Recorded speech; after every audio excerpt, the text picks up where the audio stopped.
यानी अभय को अच्छे से बयान कर रहा था। नहीं नहीं मिस्टर राज, मैंने सोचा कि आज कंपनी में अचानक ही विजिट करूं ताकि सब कुछ अच्छे से देख पाऊं। बताकर आता तो लोगों की असलियत नहीं पता लगती ना। उसने उस गार्ड की तरफ टॉन्ट मारते हुए कहा। Excellent sir, really smart. इनसे मिलिए, ये हैं हमारे head of security mister Satish, और ये इस कंपनी के नए मालिक। जैसे ही उस गार्ड ने यह सुना, उसकी टांगे कांपने लगी। लेकिन अभय ने अपना बड़प्पन दिखाते हुए उस वीपी को कुछ नहीं बताया। अंदर जाते ही सबसे पहले अभय को उसका कैबिन दिखाया गया। अपने आलीशान कैबिन में बैठकर वो बेहद खुश था। आखिरकार उसके इतने सालों की मेहनत रंग ले ही आई। कुर्सी पर बैठते ही उसने सबसे पहले जो किया वो सुन वीपी भी हैरान रह गया। सबसे पहले मुझे यहाँ के एचआर हेड मिहिर को हटाना है। पर सर, वो तो यहाँ कई सालों से है। लेकिन ओबरॉय की बात काटते हुए ही अभय बीच में सख्ती से बोल पड़ा। तभी कई सालों से यहाँ काम करने वालों का स्टैंडर्ड भी मिहिर के जैसा ही है। आज के आज उसे निकालो और एक अच्छा कैंडिडेट उसकी जगह पर लेकर आओ। और हाँ, मिस प्रेरणा की परफॉर्मेंस पर भी सख्त नजर रखिएगा। आते ही ऐसे फैसलों से वीपी भी दंग रह गया था, लेकिन वो भी मालिक के आगे कुछ नहीं कह सकता था। वो सीधा मिहिर के पास उसके कैबिन में गया। उस वक्त प्रेरणा भी वहीं बैठी थी। ओबरॉय के दम पर ही प्रेरणा पूरे ऑफिस को अपनी उंगलियों पर नचाती थी, और इसी वजह से उन दोनों को कोई भी पसंद नहीं करता था। ओबरॉय ने सीधे लहजे में कहा, चलो मिहिर, आज आखिरकार वो दिन आ ही गया। कौन सा दिन सर? तुम्हें धक्के मार कर इस कंपनी से निकालने का दिन। ये बात सुनते ही मिहिर के चेहरे की हवाइयां उड़ गई। प्रेरणा जो वहीं बैठी थी, पहले पहले तो उसे भी एक झटका लगा था, लेकिन फिर वो मन ही मन खुश हो गई, क्योंकि मिहिर उसके लिए सिर्फ ऊपर चढ़ने की सीढ़ी था। अब हेड बनने के लिए सबसे पहले प्रेरणा के नाम पर ही विचार होना था। पर उधर मिहिर का जो हाल था वो शायद ही आज तक किसी ने देखा होगा। अब ऐसे पानी पानी होने की जरूरत नहीं है मिहिर। तुमने बहुत साल इस कंपनी में लोगों का जीना मुश्किल किया है, उनको गधे से भी बदतर ट्रीट किया है। अब तुम्हारा समय है। लेकिन मुझे निकालने वाला शख्स है कौन? किसने लिया यह फैसला? कौन है जिसने मुझसे दुश्मनी मोल लेने की जरूरत की है? ओबराय सिर्फ हंसता रहा और वहां से मिहिर की किसी भी बात का जवाब दिए बिना चला गया। और अपने कैबिन में मिहिर खिंच उठा था।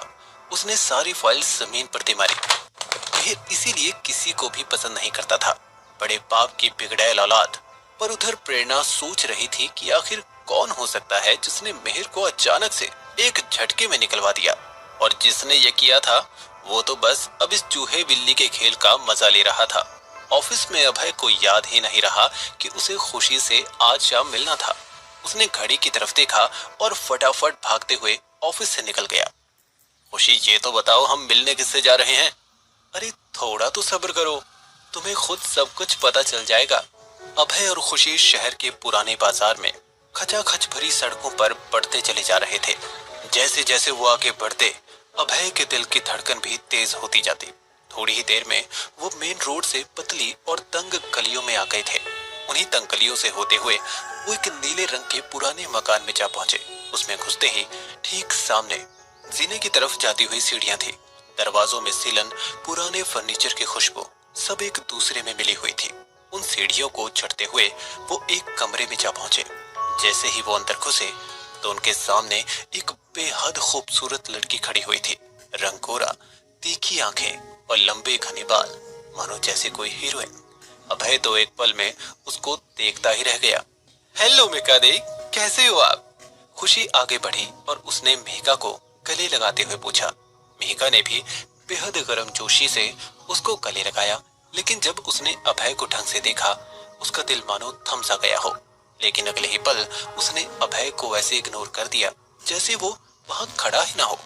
खुशी ये देखकर समझ गई थी कि मेहका अभी भी अभय ने जो किया उसके गुस्से में थी, लेकिन अभय को तो कुछ याद तक नहीं था। इसीलिए उसने उनका एक बार फिर से इंट्रोडक्शन करवाया। मेहका दी, ये है अभय, याद है ना आपको? The best of the best. मेहका ने खुशी का दिल रखने के लिए एक नकली मुस्कुराहट दे दी। वहीं अभय को समझ में नहीं आ रहा था कि क्यों आखिर ये अनजान लड़की उसके साथ ऐसा व्यवहार कर रही थी।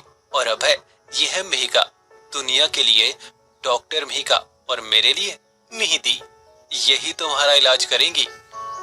अभय अभी तक ये समझ चुका था कि खुशी बड़ी ही चुलबुली लड़की है और वो भी उसके साथ घुलने मिलने लगा था। उसने उसे घूरते हुए पूछा, इलाज? मैं क्या कोई मरीज हूँ?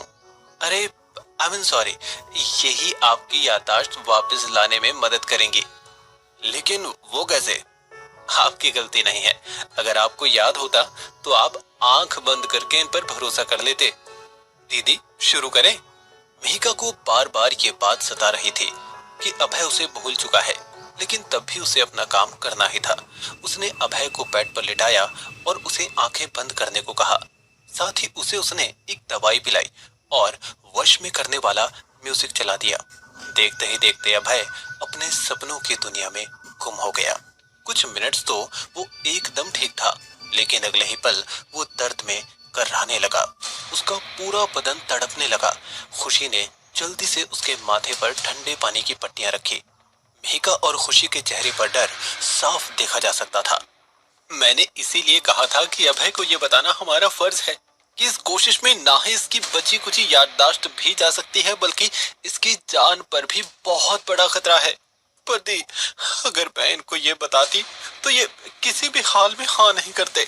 ये वो अभय नहीं है जो मौत से दो दो हाथ कर लेता था। ये एक काम आदमी है और जब तक इसे सब कुछ याद नहीं आ जाता, हम सब इस मुसीबत से नहीं निकल सकते। तभी अभय का शरीर और भी जोर से छटपटाने लगा। उसके बड़े और सुडौल शरीर को संभालना मिहिका और खुशी के भी बस के बाहर होता जा रहा था और एक जोर की चीख के बाद उस कमरे में सब शांत हो गया। अब ना अभय छटपटा रहा था, न उसको ताप चढ़ रहा था, लेकिन वो बिल्कुल बेसुध उस बिस्तर पर पड़ा हुआ था। उसे बेजान देख मिहिका और खुशी दोनों पूरी तरह से रोने लगे और अभय के बेसुध शरीर से माफी मांगने लगे। लेकिन तभी उस कमरे में एक मर्द की आवाज गूंजी। क्या हुआ? जब उन दोनों लड़कियों ने अपनी आंखें खोलकर जो मंजर देखा, उसे देख उनकी रूह कांप उठी। आखिर कौन था वो शख्स? क्या हुआ था उस कमरे में ऐसा कि खुशी और मिहिका की सांसें थम गई? अब क्या होगा आगे? क्या अभय ठीक हो पाएगा? क्या मोड़ लेने वाली है उसकी कहानी? क्या है उसकी सच्चाई? क्या काम करता था वो उस भयानक हादसे से पहले?